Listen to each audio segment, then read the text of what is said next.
Well, Tom, a Cumming man who struggled with hearing for the past 40 years has now reconnected with his family and friends after he found an app that allows him to communicate clearly.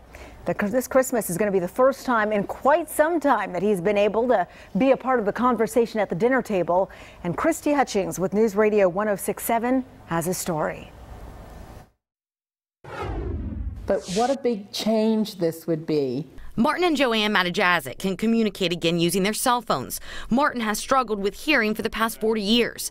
It's to the point now that he has no hearing in his left ear and only 50% in his right. And he says over the 46-year marriage, it took its toll. I think our conversations got very, very basic. And it got to a point where Martin didn't want to go to social functions. Why should I go?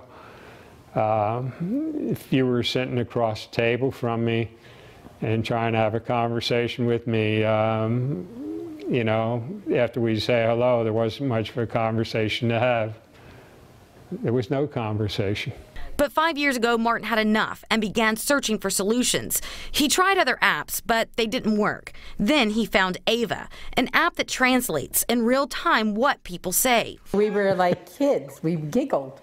We were silent for a while, watching all these words go by on the phone. For the interview, I wore a microphone plugged into an iPhone. As I spoke, Martin could read my questions. And this is what he plans to do on Christmas when he's with his entire family. For the first time in years, Martin will be a part of the conversation. I'm looking forward to it because I know we're going to connect. Sure, there'll be a couple hiccups, you know, where I might have to ask somebody to repeat things, but we're looking forward to it. Incoming, Christy Hutchings, News Radio 106.7 for Fox 5 News.